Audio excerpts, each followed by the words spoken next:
Introduce Mr. James Anderson. Thank you. When this task was first thrust upon our family, we were pretty frightened. Being rank amateurs, as you will soon see. We accepted only when we realized that perhaps there was a moral to be learned in the life of our newly famed ancestor. And that also this might shed a new light on the evaluation of ancestors. So now begins our story of Nathaniel Oliver Anderson.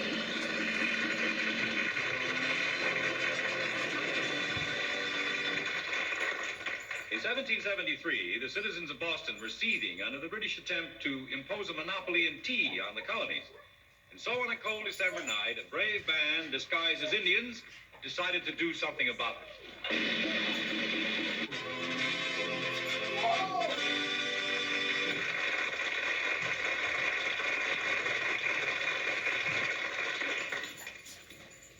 Among the members of that famous Boston Tea Party was a lad named Nathaniel Anderson, but not a listed member.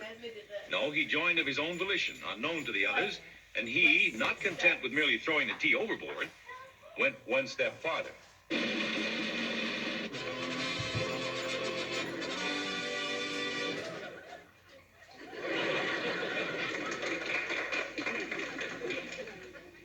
Our enterprising hero prospered as a tea merchant and was soon singled out by his fellow men, decorated, and given an impressive farewell.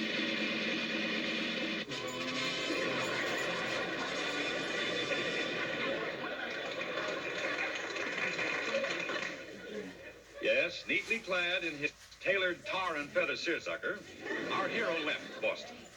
History then records that he was transferred from Concord Station to the army of General Mad Anthony Wayne. Let us observe him first in his Concord Station.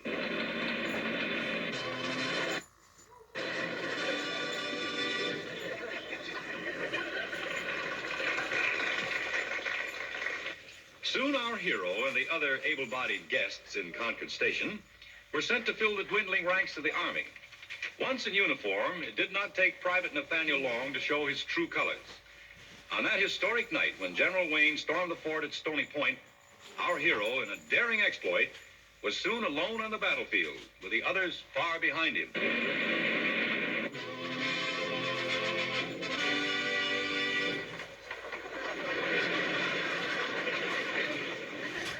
After Private Nathaniel promoted himself to major with a borrowed uniform, we hear little more of him except that he turned up later in Springfield.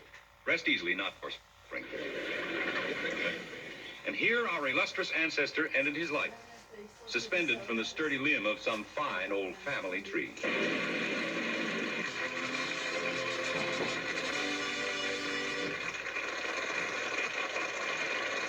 Well, we've had a little fun with poor old Major Anderson. Unfortunately, all of it was true. Now, many of you have ancestors of whom you can be justly proud, and you should be, for it was they who built the foundations of this country. We had hoped for such an ancestor, and believe me, it wasn't easy for us to unmask the one we came up with. But then we decided to borrow the spirit of truth from George Washington and the tradition of American humor to tell our story. Our moral? Yes, we have one. Voltaire stated it for us. He who serves well his country has no need of ancestors. Mrs. Mills, I know that none of the things you planned to say about the scroll will fit now. In fact, you can hardly present it now. But I would like the audience to see what a fine scroll it is.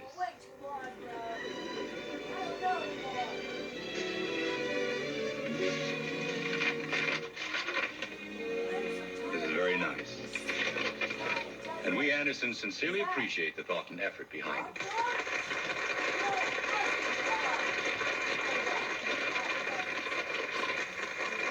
And I'd like to suggest that we go ahead and hang it up, as a reminder that each generation must earn its own laurels, and also as a reminder that we must never lose the ability to laugh at ourselves.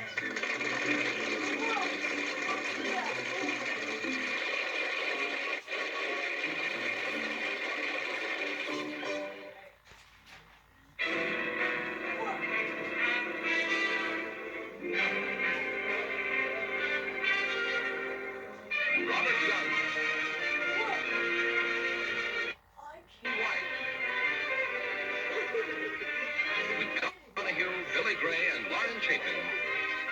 in Father Knows Best.